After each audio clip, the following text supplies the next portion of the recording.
Hi, I'm Kevin Douglas. I am the College Talent Manager for Amway Corporation.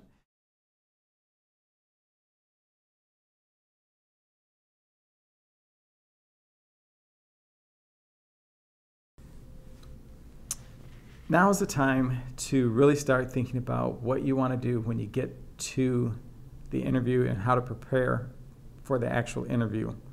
And what you want to do is you want to definitely take the time to research the company. And I know that sounds so simple, but I can't tell you how many times I've interviewed people that come and they have no clue who we are. And so you need to take the time, pop on the internet, 15, 20 minutes, plenty of time to find out different markets that they work in. Are they a global company? If so, how many countries do they operate in? What's their number one selling product? How large are they? What's the sales volume? General information just to give an idea of that you took the time to find something out about the company.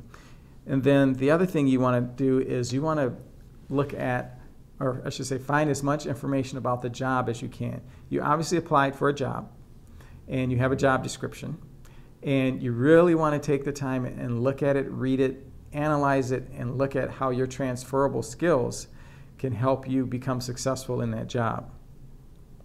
And then also call the company, or when the person calls you, for example, for the interview, find out who you're going to be interviewing with. Find out their title.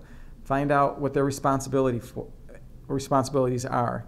And then that'll give you something to talk about during the interview that makes it more personable. The other thing you want to do is you want to create a portfolio. Now, a lot of people think of a portfolio as something that you would create if you were an artist. Well, a portfolio is simply you gathering any letters of recommendation, any letters that someone gave you that you did a great job on something, and keep those letters, put them in a little binder that you can leave with the employer. Because I could tell you that I am the best thing since sliced bread. Would you believe me? I don't know.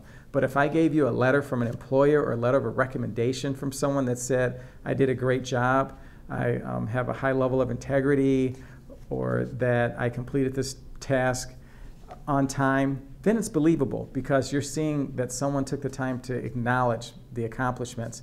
So that's the power of a portfolio. And maybe 2% of the people bring that. So if you create a portfolio, you definitely will set yourself apart from the competition. And then the other thing you want to do is you want to make sure that you're gaining experience in the community. A lot of employers look for people that have had an opportunity to work in the community, volunteer, because what it does, it shows that you take the time to give back to the community.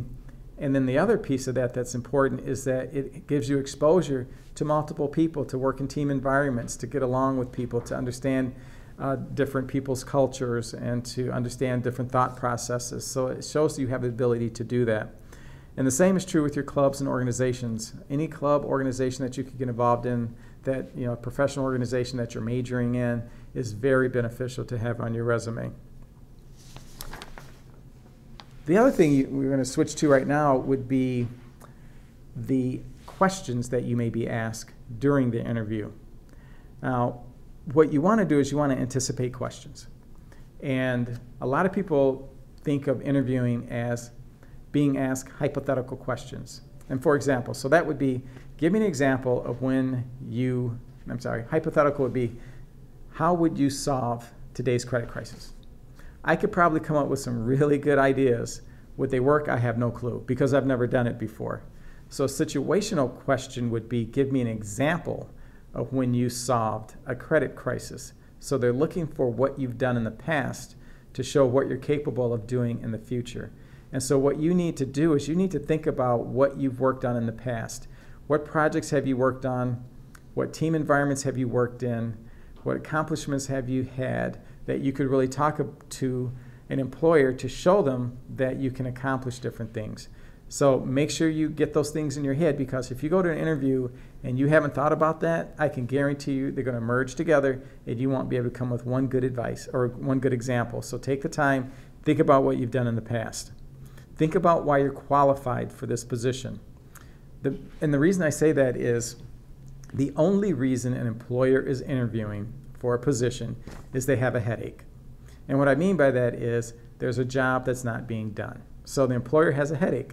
And what you're going to be is the Tylenol. You're going to be the Tylenol that's going to come in and get rid of their headache.